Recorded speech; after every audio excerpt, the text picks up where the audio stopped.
Okay, this is gonna work. I got so many things I want to share with you, I'm not sure where to start. So I think I'm gonna go here. You remember I've been telling you that you're an enlightened being. You're just not realized yet. Or you're one of those realized guys, and I should be striking all kinds of chords with you. But, you know, it's shaking itself out, guys. This is a great disruption. I am a great disruption in the world. But right now, it's exactly what the world needs, is a great disruption. And I follow in the wake of this pandemic, which has been the beginning of bringing us together. Because it's our pandemic. All of us. Even though I think there's some places in the world not yet touched because an infected person hasn't got there. But we all know that eventually, or maybe not, sometimes they've been successful in isolating areas. And one would hope that this thing would kind of run its cycle. You know, usually like with flus, when it gets to be summer, those things would break down. But this rascal keeps hanging on. And then eventually we'll develop some immunities to it, but that's not going to happen in these first rounds, you know. You got to have it to survive it to be immune, so, you know, there's a lot of stuff going on. I actually put my mask on today. I stopped, I had to get gas, and the pump didn't give me a receipt, so it's a restaurant place here, and I went in, but I saw it was just really crowded. I just put my mask, and I never wear that damn thing, unless I'm around, you know, even around people. I've been kind of aloof about it because I have my own idea of, you know, invincibility, even though I know I'm this old guy falling apart. But the headset of my being's resilience says that I'm going to be okay, whatever happens, until it's my time.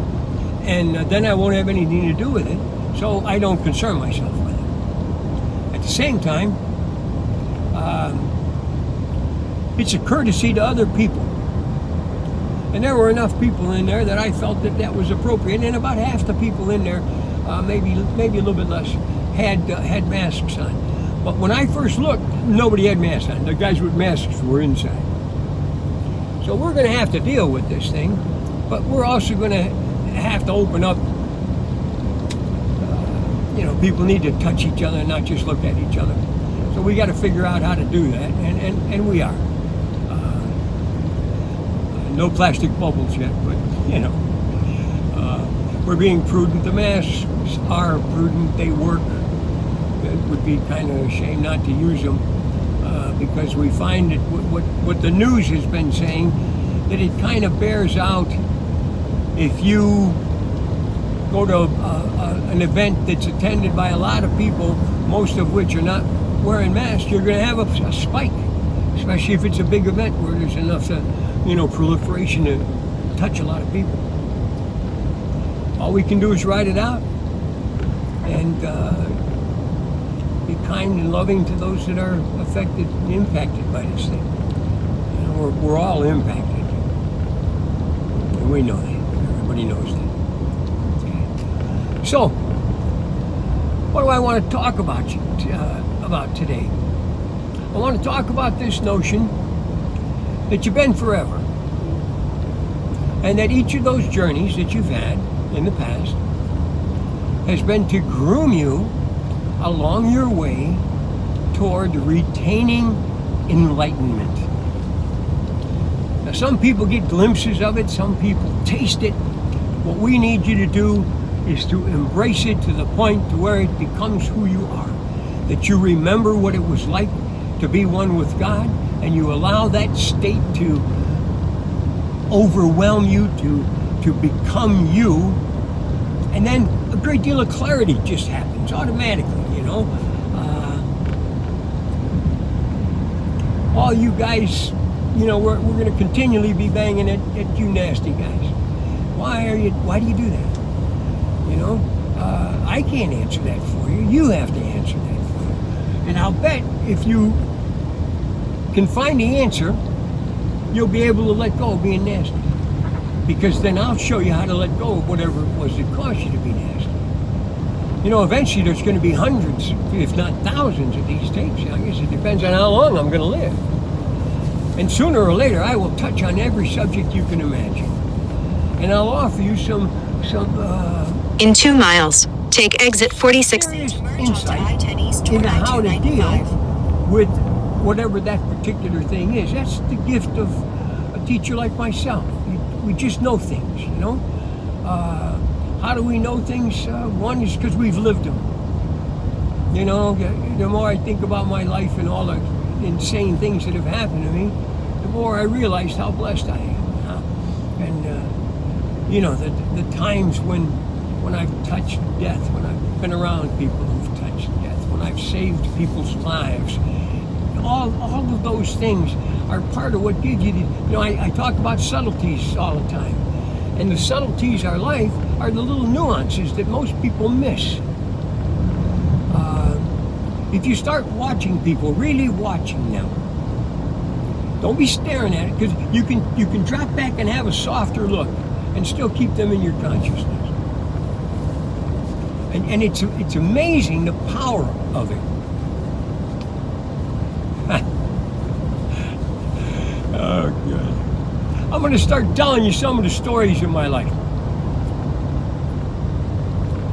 The reason I have the story to tell is because of the energy that I radiate. You know, I've use the right 2 lanes to take exit 46. As you said, another little side flash on this thing. I think I told you my birthday is coming up on July 7th. So I'm going to tell you about a birthday that I had once that take the exit. Was just a treat. I was staring at this couple. I didn't really mean to stare at them. They were just so striking. You could see all the energy just bouncing. I mean, just throwing off energy everywhere. And you don't get to see that very often. So, I guess they both became aware of it, but the guy kind of gets bristly, you know, and he says, "The fuck you looking at, man?" I said, "Oh, I'm sorry, guys, you know, today's my birthday. I'm just in such a good state of mind, and I looked at you guys, and you look so fucking hot together that I just couldn't take my eyes off you. You just don't see that very often. Yeah, maybe it's the only time I've ever seen it, to the point where I needed to just stare at it and maybe even make a comment on it." And well, he thought that was cool, so he was good with that. And the girl says to me, in 5.2 miles. "Today really your birthday?" 56 to merge onto I-295 I said, "Yeah." Towards Savannah. She said, "Prove it to me." I said, "What happens if I prove it to you?" She says, "We will take you away from this place and I will fuck your lights out." Oh my God. Oh my God. Well, obviously it didn't take me too long to get my driver's license out. It could be a longer story than that, but there's no real need for that. The point I'm trying to make is that the more I'm going to use the word radiant good, as you become a good person by all of the definitions of humanity, not religion. Difference, huh? You're kind, you're considerate. No.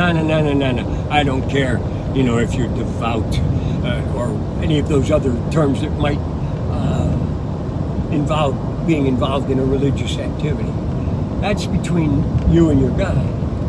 And of course, I keep saying to you, that's absolutely magnificent. But try and drop back and see if there might be more. I mean, I know in antiquity there couldn't be more, because more couldn't be sustained. We need this this incredible piece of equipment that I'm talking to in order to sustain it so it can reach out, and people of sound mind who are already master teachers but not quite yet realized, the Buddhist bells will ring. Little chimes ringing in the back of your mind. And suddenly, that's why the Buddhists and many other faiths like to ring bells, you know, gongs and stuff like that. They want to establish a resonance in your being that's close to the Om, you know, Om. When people do Oms, my master Ken Kais, I should give him credit. It's Ken Kais Jr. Pardon me, Ken Kais Jr. He opened all of his trainings with an Om. And I think if we were together, I would probably do that. But some of you guys are watching for the first time, and you try and get you to, do involved stuff. You might think it's a little bit weird. But Oms are wonderful. If you're anywhere near a farm where they have silos, and if you can get the farmer to let you use, and it's an empty silo, let you use his silo as an Om In 2 miles, tower, take exit it will create an 356. experience where you'll never forget. And the idea is, you get a whole bunch of people, obviously not a good idea with Corona, but you gotta let that happen. But once the time comes when we're comfortable with that, is you go into the silo, and they're always way bigger inside than they look outside. So you can just pack a whole shit house full of people in any kind of decent silo. And then you start free oming, it's called.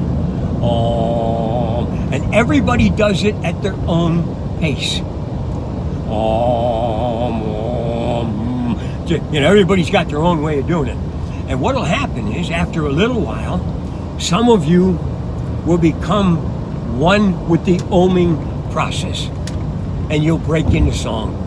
In other words, the Om is a resonance that you look for and you search for, and when you find it you can sync it in with other people, and you're looking for that harmony to get everybody kind of synced in the same place. But what happens is, especially if you have that talent, you have one of these great, it'll just come out.